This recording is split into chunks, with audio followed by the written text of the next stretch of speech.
Msanii nguli wa muziki wa hip hop kutoka Marekani, Fat-Joe, jina halisi Joseph Carter Garner, amejikuta katika matatizo makubwa kisheria baada ya kushtakiwa katika mahakama ya shirikisho kwa kesi ya kiraia ya RICO, Racketeer Influence and Corrupt Organizations Act, na alikuwa msaidizi wake wa karibu Terrence T.A. Dixon. Dixon ambaye alifanya kazi na Fat-Joe kwa zaidi ya miaka 16 kama hypeman, mtunzi wa mashairi, mlinzi na mshauri wa ubunifu, anadai kuwa alitumikishwa kwa unyanyasaji wa hali ya juu, ukatili wa kingono na vitisho vya mara kwa mara vilivyomlazimisha kunyenyekea na kukubali hali isiyo ya kibinadamu.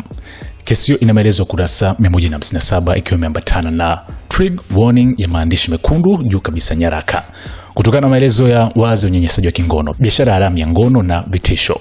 Madai makuu dhidi ya Fat-Joe. Kwa mujibu wa malalamiko hayo yaliyowasilishwa Juni 19, Dixon anadai kuwa Fat-Joe aliongoza mtandao wa kihalifu uliotumia hila, nguvu na hofu na ushawishi wa kisiasa kumtumikisha kwa miaka mingi, na miongoni mwa madai hayo ni kulazimishwa kushiriki vitendo vya kingono kwa hofu ya kutelekezwa katika nchi za kigeni endapo angekataa kutii maagizo, kutumika bila kulipwa wala kutambuliwa huku mishahara yake ikifinyangwa kinyume cha sheria, na taarifa za uongo kutumiwa kwa mamlaka mapato ni IRS kwa nia ya ulaghai wa kodi.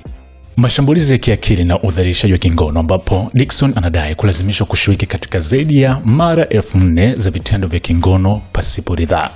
Madai ya Fat-Joe kushiriki ngono na wasichana wa umri mdogo chini ya umri miaka 18, akiwemo mmoja ya aliyefadhiliwa upasuaji wa urembo na mwingine aliyelipiwa bili ya simu kama sehemu ya makubaliano ya kingono. Utakatishaji wa fedha kupitia duka dogo la viatu New York, akaunti bandia za Instagram zinazodaiwa kutumiwa kumtisha Dixon, na rekodi za video za vitendo vya kingono zinavyodaiwa kuandaliwa kwa utaratibu wa maksud na rapa huyo Fat-Joe.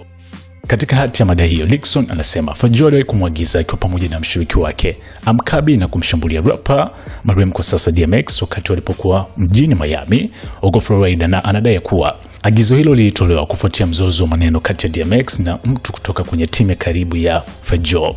Hata hivyo, shambulio hilo halikutekelezwa. Aidha, Dixon anadai kuwa Fat-Joe alimwagiza amshambulia McMahon kutokea YMCMB kwa kile kinachoelezwa kuwa ni kisasi baada ya McMahon kutoa kauli sofa kuhusu mke wa Fat-Joe. Kwa mujibu wa Dixon, alipewa maagizo wazi ya kumpiga vikali Main endapo angekutana naye. Kama ilivyokuwa kwa tukio la DMX, shambulio hilo pia halikufanyika. Kwenye masuala ya mahusiano ya kisiasa na ushawishi, malalamiko haya yanadai kuwa Fat-Joe alitumia ushawishi wake wa kisiasa kujilinda dhidi ya uchunguzi. Anatajwa kuwa na uhusiano karibu na viongozi wa ngazi ya juu, akiwemo aliyekuwa makamu wa rais Kamala Harris, rais wa zamani Bill Clinton na meya wa New York Eric Adams.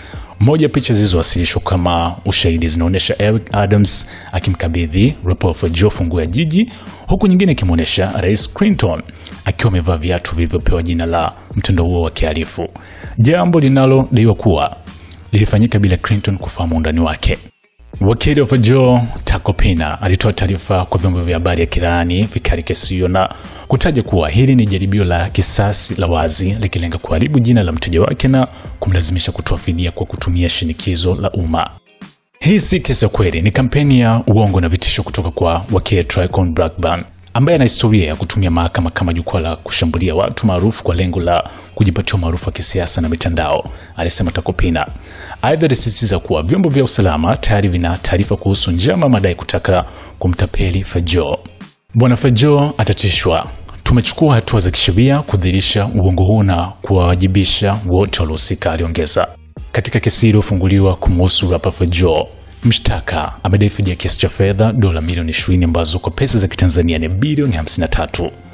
Kama ilivyoshuhudiwa kwenye kesi ya Young Thug, baadhi ya nyimbo za Fat-Joe ikiwemo She's My Mama zimetajwa kama sehemu ya ushahidi wa tabia yake. Mistari ya nyimbo hizo zinahusisha na masuala ya kingono kwa wasichana wa umri mdogo, jambo ambalo linaendelea kuzua mjadala kuhusu kama kazi ya kisanii inaweza kutumika kama ushahidi wa maksudi wa kihalifu. Hii hapa ni SNS Mini Gen Man.